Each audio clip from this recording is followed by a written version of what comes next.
Kemuliaan seseorang itu ketika terangkai antara ruh dan juga jasad. Karena ketika jasad itu mengandung ruh, maka kita bisa lihat ketika mereka hidup di permukaan bumi. Sebagian mereka menggunakan pakaian dengan berbagai macam corak, kendaraan dengan berbagai macam merek, tinggal di rumah megah mewah dan mahal harganya. Tapi ketika ruh itu dicabut dari jasadnya, maka jasad itu akan masuk di bawah tanah dan tidak ada kemuliaan sama sekali. Makanya siapapun yang meninggal, apakah orang kaya, orang miskin, pemimpin ataupun rakyat, tetap saja pakaian mereka sama, putih, murah, dan akan dimakan cacing tanah. Dalam sebuah hadis disebutkan dari hadis Bara bin Azib radhiyallahu an,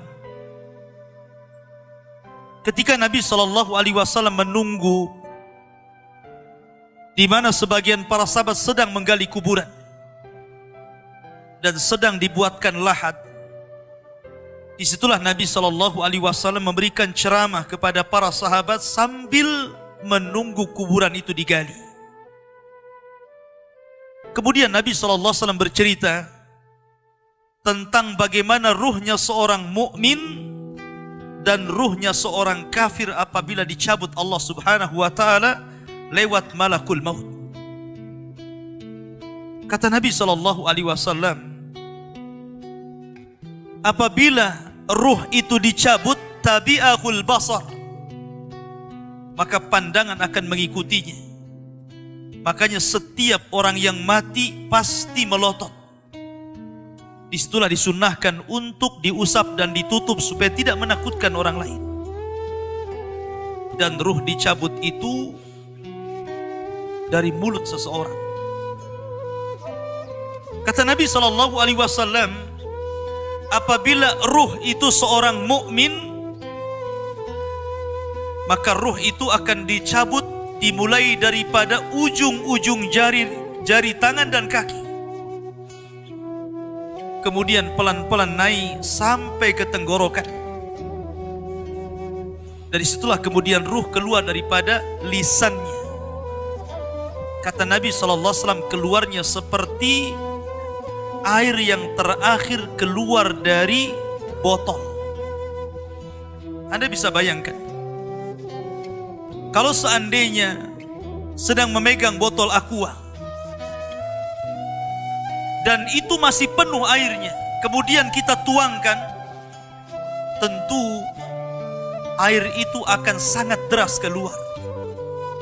Tapi ketika dalam botol itu cuma satu tetes saja yang tersisa, tentu apabila kita tuangkan akan berjalan pelan-pelan. Kata Nabi SAW, ruhnya seorang mukmin itu ketika keluar seperti tetesan terakhir yang keluar dari mulut teko. Artinya pelan. Disitulah Allah Subhanahu wa taala mengutus 3 malaikat. Pertama malakul maut, dan yang kedua malakul rahmah. 2 malaikat rahmat yang membawa kain kafan dari sorga dan hanut, wewangian dari sorga. Disitulah 2 malaikat ini membisikkan di telinga orang yang sedang sakaratul maut dari ruh-ruhnya orang-orang yang beriman, dan mengatakan, irji'i ila rabbiki radiyatan marji, ila rabbiki radiyatan mardiyah, keluarlah dan kembalilah kepada keridhaan Allah Subhanahu wa taala. Maka ketika itu ruh tercabut oleh malakul maut, kemudian diletakkan di kain kafan dari sorga, kemudian baunya sampai membubung ke langit. Para malaikat yang di langit bertanya, itu ruhnya siapa? Maka sebagian mereka mengatakan ruhnya fulan ibn fulan. Maka pintu langit pertama dibuka, kedua, ketiga, keempat, kelima, keenam, sampai ketujuh. Di sini Allah Subhanahu wa Ta'ala berfirman, letakkan catatan amalnya di tempat yang paling tinggi fil illiyin, dan kembalikan ruh ke dalam jasadnya. Akhirnya kemudian para malaikat ini pun mengembalikan ruhnya ke dalam jasadnya. Ketika ruh itu sudah menyatu lagi dengan jasadnya, kemudian dia tersadar. Kata Nabi SAW, dia sempat mendengar suara terompah orang-orang yang mengantarnya. Ketika suara terompah orang-orang yang mengantarnya semakin jauh, kemudian keluar dari areal kuburan, disitulah dua malaikat yang disebutkan dalam riwayat Munkar dan Nakir bertanya tentang 3 perkara. Pertama bertanya tentang man rabbuka, siapa Tuhan. Yang kedua, wama nabiyuka, siapa nabimu. Dan yang ketiga, wama dinuka, apa agamamu. Maka Allah Subhanahu wa Ta'ala gambarkan orang-orang yang beriman, yuthabbitullahu alladhina amanu bil qawli tsabit. Orang-orang yang beriman itu Allah mantapkan jawabannya. Apabila ditanya siapa Rabbmu, maka dia akan bertanya Allah. Apabila ditanya siapa nabimu, maka dia akan menjawab Muhammad sallallahu alaihi wasallam. Apabila ditanya apa agamamu, maka dia akan menjawab Islamlah agamaku. Ketika dia sanggup menjawab, tiba-tiba penyuruh dari langit mengatakan, sadaqa abdi, hambaku telah benar. Kemudian Allah Subhanahu wa Ta'ala berfirman, bentangkan kuburan itu seluas-luasnya. Kemudian hembuskan angin dari sorga. Maka tiba-tiba kuburan itu meluas. Kemudian angin dari sorga masuk ke dalam kuburan. Disitulah datang seseorang yang sangat tampan sekali, yang sangat indah sekali, yang sangat luar biasa tutur katanya. Tiba-tiba datang kemudian mengajak bicara, ngobrol. Tanpa terasa kemudian kiamat sudah dibangkitkan. Maka orang ini bertanya, siapa kamu? Kenapa kamu asik sekali berbicara dan ngobrol dengan saya? Maka orang ini mengatakan, ana amaluka saleh. Sayalah amal soleh. Sayalah solatmu. Sayalah puasamu. Sayalah qiraatul Qur'anmu. Sayalah birrul walidainmu. Sayalah zikirmu. Dan begitu seterusnya. Maka ketika itu dia berdoa kepada Allah Azza wa Jal, ya Rab, aqimis sa'ah. Ya Rab, segerakan bangkitkan kiamat agar aku bisa kembali kepada harta dan keluarga. Ini gambaran ruhnya seorang mukmin. Tapi gambaran ruhnya orang kafir berbeda tentunya dengan ruhnya orang mukmin. Kata Nabi SAW, ruhnya orang kafir itu dicabut seperti seseorang menancapkan pisau seperti cerulit ke dalam kambing wol. Kemudian bulunya disiram oleh air. Ketika pisau yang berbentuk bengkok itu dimasukkan ke dalam bulu wol yang sangat tebal, kemudian bulu itu disiram air, kemudian dipaksa dicabut, maka tentu akan merontokkan seluruh bulu-bulunya. Begitulah gambaran Nabi SAW. Ruhnya orang kafir apabila dicabut seperti itu, akan merasakan sakit yang luar biasa. Disitulah kemudian diutus 3 malaikat, 1 malaikat maut dan 2 malaikat azab. Malaikat azab ini terus membentak-bentak ruh yang akan keluar itu dengan mengatakan, ukhruji ila sakhatim minallahi wa ghadabi. Keluar engkau kepada kemarahan Allah Subhanahu wa Ta'ala dan kemurkaannya. Dari situlah ruh tidak mau keluar, tapi tetap saja oleh malaikat maut dipaksa keluar, sehingga dia merasakan sakarat, merasakan rasa sakit yang luar biasa. Maka setelah ruh itu dipaksa keluar, langsung kemudian malaikat azab memasakkan kain kafan dari neraka dengan bau busuk yang luar biasa, sehingga satu pun malaikat yang di langit tidak berani mendekatinya. Akhirnya ketika ruh sudah masuk ke dalam kain kafan berbau busuk itu, Malaikat hanya bisa saling melempar satu dengan yang lain. Tidak ada yang berani mendekat. Disitulah Allah Subhanahu wa Ta'ala takdirkan dia tidak bisa naik ke langit. Jangan lagi langit kedua, ketiga, keempat, keenam sampai ketujuh. Langit pertama pun tidak dibukakan pintunya. Dan itulah isyarat Al-Quran. La tufattahu lahum abwabus sama wa la yadkhulunal jannah hatta yalijal jamalu fi sammil khiyar. Oh, pintu langit tidak dibukakan kepada mereka. Kalaupun dibukakan kepada mereka, mustahil. Dan mereka tidak akan masuk ke dalam sorga sampai ada cerita unta masuk ke liang jarum, kata Allah. Lihat bagaimana tersiksanya ruhnya orang kafir itu, ruhnya orang munafik. Maka ruh itu kemudian dijatuhkan dari langit, kemudian masuk lagi ke dalam jasadnya dengan kondisi sudah patah, kesakitan, ibarat Anda jatuh dari ketinggian. Disitulah tiba-tiba ketika sadar, dua malaikat Munkar dan Nakir sudah membentaknya. Man rabbuka, siapa Rabbmu? Dia hanya mengatakan ha la adri, aqulu kama qala an-nas wa fa'altu kama fa'alan nas. Aku tidak tahu, aku tidak tahu. Aku hanya mengatakan apa yang dikatakan manusia, dan aku hanya berbuat apa yang aku lihat manusia berbuat. Hanya taklid, ikut-ikutan. Maka dia pun dipukul setiap salah menjawab dengan gada malaikat yang kalau diletakkan di gunung Uhud, hancur gunung Uhud itu, kata Nabi SAW. Kemudian ditanya tentang siapa nabinya, tidak bisa menjawab. Kemudian ditanya tentang apa agamanya, tidak bisa menjawab. Maka ketika itu datangkan laki-laki yang jelek, laki-laki yang tuli, laki-laki yang bisu, yang hanya di tangannya palu yang siap memukul-mukul dia sampai kiamat dibangkitkan. Ma'asyiral muslimin yang dimuliakan Allah Azza wa Jalla. Ketika itu ada seruan dari langit, an kadzdzaba abdi, hambaku telah berdusta. Sempitkan kuburannya, bukakan pintu ke arah neraka, biar hembusan-hembusan neraka masuk ke dalam kuburannya. Dari sinilah Utsman bin Affan radhiyallahu anhu, seorang khalifah, apabila diceritakan surga dan neraka, Utsman tidak pernah menangis. Tapi kalau diceritakan tentang kuburan, Utsman itu langsung menangis. Alasannya apa? Kata Utsman bin Affan, karena kuburan itu yang menentukan kemana arah seseorang. Kuburan itulah yang menentukan kemana arah seseorang. Apakah dia masuk ke dalam ashabun nar ataukah ashabul jannah.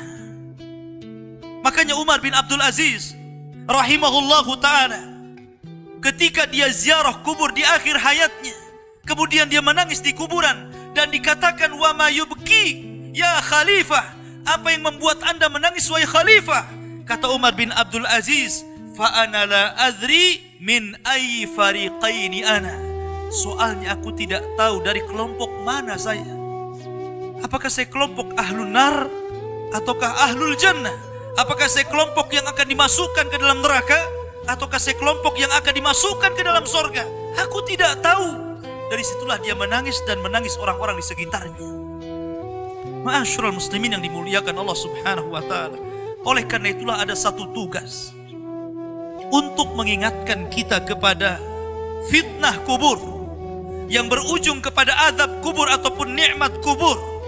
Sebuah sunnah yang sudah langka dijalankan manusia, yakni ziyaratil kubur. Kata Nabi SAW, kuntu nahaitukum an ziyaratil kubur fazuruha fa innaha tudzakirukumul akhirah. Dulu aku larang kalian ziarah kubur, tapi sekarang ziarahlah kalian ke kuburan-kuburan kaum muslimin, karena itu hanya bisa mengingatkan kita kepada kematian dan hari akhir. Aqulu ma tasma'un, aqulu qauli hadza, innahu huwal ghafurur rahim. Kehidupan dalam kuburan jauh lebih panjang dibandingkan kehidupan di dunia.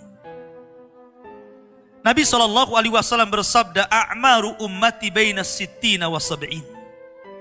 Bahwa usia umatku itu hanya berkisar 60-70 tahun saja. Sedikit yang lewat 70 tahun. Kalaupun ada usia yang sampai 100 tahun itu sedikit sekali. Tapi kebanyakan di bawah 70 tahun, umumnya umat Rasul itu sudah meninggal dunia. Tetapi ketika orang masuk ke dalam kuburan, usia dia di kuburan sampai kiamat ditegakkan itu panjang sekali. Anda bisa bayangkan, orang yang meninggal sejak zaman Nabi Adam sampai hari ini kiamat tidak dibangkit-bangkitkan. Orang yang meninggal di zaman Rasul sudah 1440 Hijriah, itu dari hitungan hijrah Nabi SAW. Sampai hari ini pun belum dikiamat-kiamatkan. Menunjukkan bahwa kehidupan kuburan jauh lebih panjang dibandingkan kehidupan dunia. Dari sinilah maka wajar seorang mukmin harus takut. Takut dengan kehidupan kuburan. Ma'asyiral muslimin yang dimuliakan Allah Azza wa Jalla. Tetapi para ulama mengatakan, apakah orang yang mendapatkan adab kubur itu munqati atau mustamir? Terus menerus ataukah terputus? Kata para ulama, adab kubur itu hanya terputus dengan tiupan sangkakala Israfil. Maka ketika alamat-alamat kiamat besar, munculnya Dajjal. Kemudian Dajjal dibunuh oleh Isa bin Maryam. Kemudian setelah itu muncul Ya'juj dan Ma'juj. Ya'juj dan Ma'juj tidak bisa diperangi dan dibunuh kecuali diadab oleh Allah Subhanahu wa taala dengan dikirimkan ulat-ulat, itulah yang membunuh mereka. Kemudian Nabi Isa berdoa kepada Allah agar bumi dibersihkan dari mereka. Karena jumlah mereka banyak, 1 banding 990 dari mereka dan 1 dari kita. Sehingga setiap dijengkal bangkai mereka, ada bangkai di sampingnya dan begitu seterusnya. Seolah-olah bumi itu hanya penuh dengan bangkai Ya'juj dan Ma'juj. Sehingga Allah kirim burung-burung sebesar unta, kemudian dilempar entah kemana. Baru setelah itu Isa hidup beberapa tahun, disitulah kehidupan yang paling indah. Karena bumi dimunculkan barakahnya. Sampai-sampai orang yang menanam sesuatu di tanah kering pun tumbuh dan subur. Baru setelah Isa bin Maryam meninggal dunia, kemudian manusia mulai menjauh dari agamanya. Setelah mereka jauh dari agamanya, diangkatlah Al-Quran. Sehingga tidak ada satupun tulisan di dunia, sehingga orang yang hendak membacanya kosong Al-Qurannya. Orang hendak mengeluarkan dari hafalannya, lupa hafalannya. Ketika itu manusia mulai terpecah menjadi 2 antara mukmin dan kafir. Di saat itulah ketika mereka tertidur di malam hari, kemudian bangun di pagi hari, matahari tidak muncul. Ditunggu sampai duhur, matahari tidak muncul. Ditunggu sampai asar, matahari tidak muncul. Harusnya matahari terbenam, tiba-tiba matahari justru terbit dari arah barat. Kejadian matahari terbit dari arah barat itu cuma 1 kali saja. 1 hari. Baru 2 hari setelahnya muncul binatang dari perut bumi dan bicara. Kerjanya hanya menstempel orang mukmin dan kafir. Maka ketika itu Allah Subhanahu wa taala mengirim angin yang sangat dingin, membunuh orang-orang yang beriman dan membiarkan orang-orang fasik dan munafik. Membiarkan orang-orang munafik dan orang-orang kafir, sehingga orang tidak malu maksiat di tengah jalan. Disitulah Allah Subhanahu wa taala kirimkan api berasal dari Adan Yaman. Api ini tidak membakar manusia, tetapi menggiring sampai ke negeri Syam. Disinilah Nabi SAW bersabda, la taqumu sa'ah illa ala syiraril khalqi. Tidak mungkin tegak hari kiamat kecuali tegak di atas manusia yang paling buruk. Ketika itulah Nabi SAW menceritakan bahwa Allah Subhanahu wa taala memerintahkan kepada Israfil untuk meniup sangkakala yang pertama. Disinilah adab kubur terputus.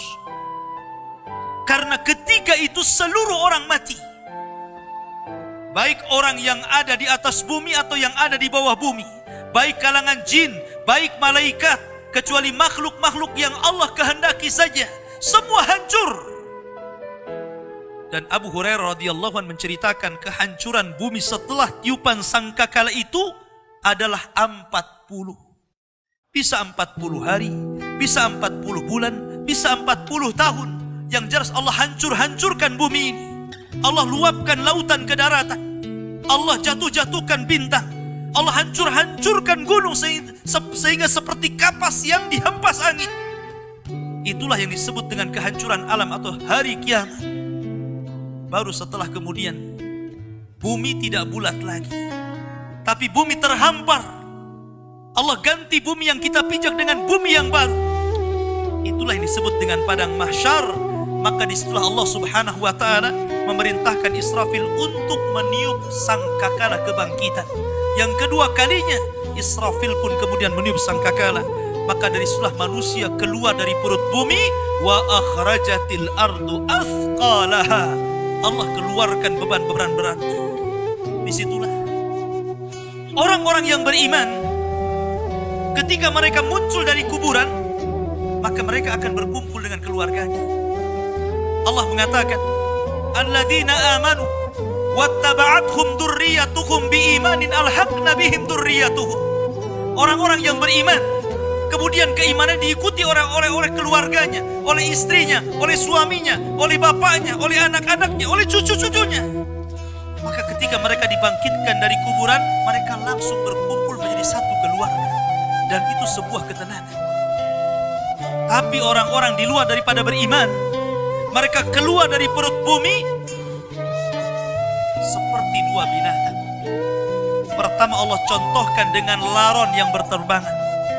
Anda bisa melihat laron apabila berjalan atau berterbang di atas lampu atau di sekitar lampu. Lihat bagaimana cara terbangnya. Mereka akan saling tubruk dengan kawan-kawannya. Karena pada hari itu anak lari dari orang tuanya, suami lari dari istrinya, orang tua lari dari anaknya. Terkadang mereka bertubruk satu dengan yang lainnya. Yang kedua seperti belalang kal jaradil muntashir. Pertama seperti laron dulu, lari sana lari sini, yang dari barat ke timur, yang dari timur ke barat, yang dari selatan ke utara, yang dari utara ke selatan. Mereka kacau sehingga mereka mengatakan ya wailana man ba'atsana min marqadina. Celaka, siapa yang membangunkan aku dari tidurku? Tapi orang-orang yang beriman hanya mengatakan hadza ma wa'adar rahman wa sadaqal mursalin. Inilah janji Allah kepada kalian dan benarlah ucapan para rasul. Baru setelah itu dari padang mahsyar berteriak seorang yang Allah suruh untuk berteriak. Mulailah kemudian mereka teratur. Mereka terbang seperti belalang. Karena belalang itu kalau terbang maka akan teratur dengan koloninya. Maka mereka akan berjalan ke satu titik. Disitulah yang disebut dengan padang mahsyar. Mereka akan tinggal selama 50 tahun telanjang, kembali tidak dikhitan, tidak pakai sandal, matahari dekatkan 1 mil, keringat bercucuran, tidak ada makan, tidak ada minum. Mereka berdiri 50 tahun. Sehingga akhirnya orang-orang saleh mereka berkumpul, datang kepada Adam minta syafaat. Adam memberikan udzur, tidak sanggup memberikan syafaat. Kata Adam, datanglah kalian kepada Nuh, karena dia Rasul pertama dalam Islam, Rasul pertama setelah aku. Maka mereka pun kemudian datang kepada Nuh. Nuh pun memberikan udzur, datanglah kalian kepada Ibrahim, karena dia Khalilur Rahman. Maka mereka datang kepada Ibrahim. Kata Ibrahim, aku tidak sanggup berikan syafaat, datanglah kalian kepada Musa, karena dia Kalimur Rahman. Ketika mereka datang kepada Musa, kata Musa, datanglah kepada Isa. Isa pun memberikan udzur, tidak bisa. Seandainya kalian datang kepada Muhammad sallallahu alaihi wasallam itu lebih baik. Akhirnya mereka datang kepada Rasul. Rasul hanya mengatakan, analah, akan kucoba.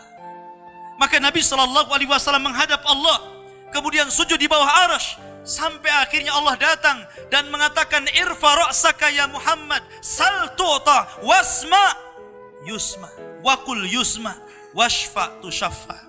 Wahai Muhammad, angkat kepalamu, bicaralah kau didengar. Bicaralah kau didengar, mintalah kau diberi, mintalah syafaat, aku akan kau berikan syafaat. Maka dari situlah Nabi sallallahu alaihi wasallam meminta 7 syafaat.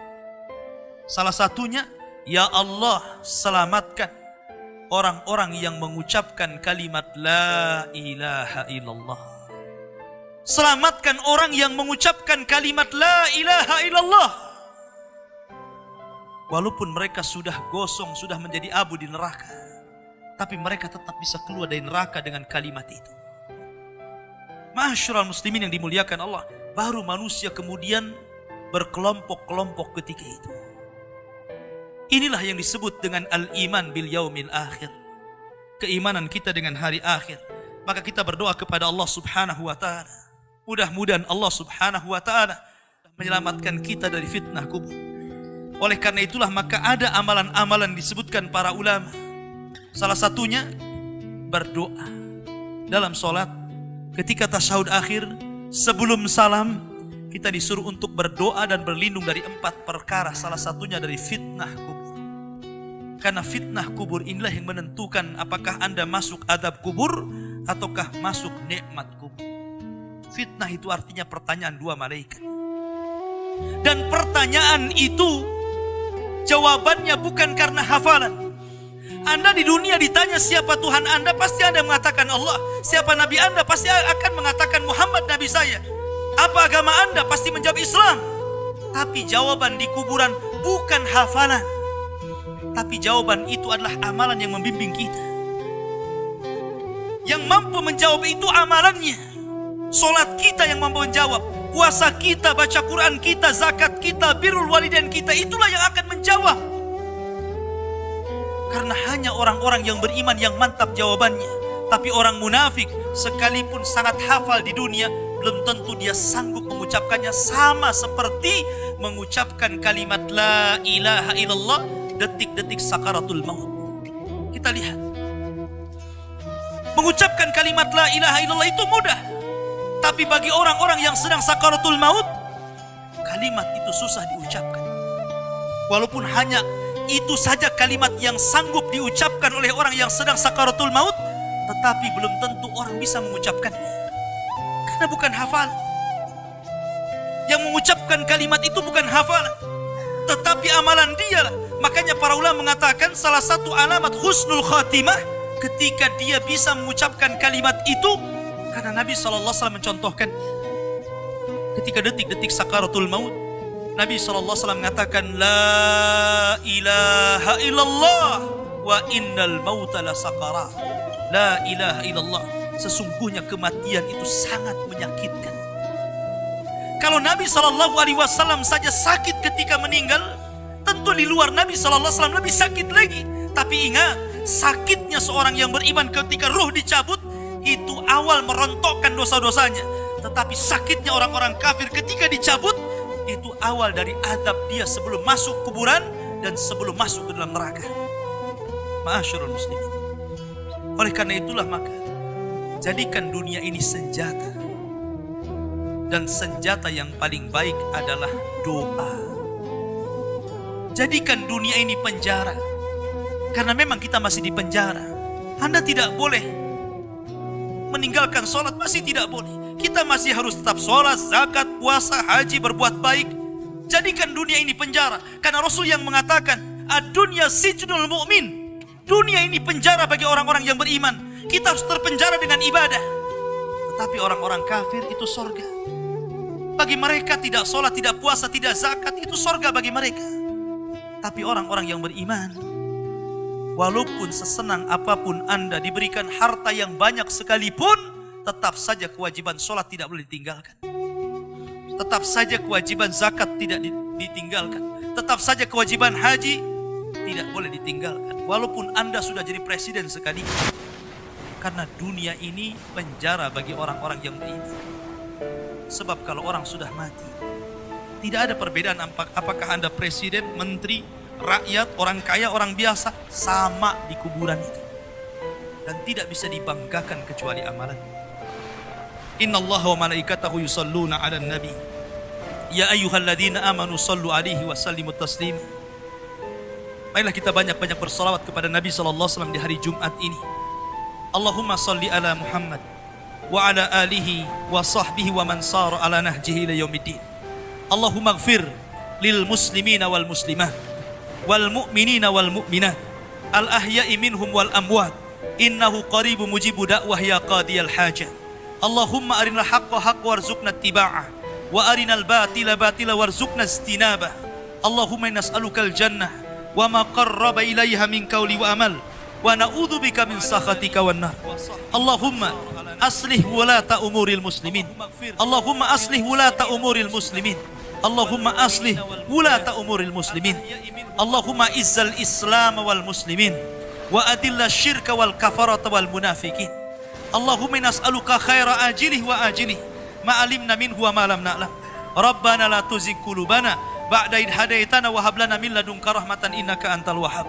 Rabbana hab lana min azwajina wa dzurriyyatina qurrata ayun waj'alna lil muttaqina imama waj'alna lil muttaqina imama waj'alna lil muttaqina imama. Rabbana atina fid dunya hasanah wa fil akhirati hasanah wa qina adzabannar. Wa sallallahu ala nabiyyina Muhammad walhamdulillahi rabbil alamin.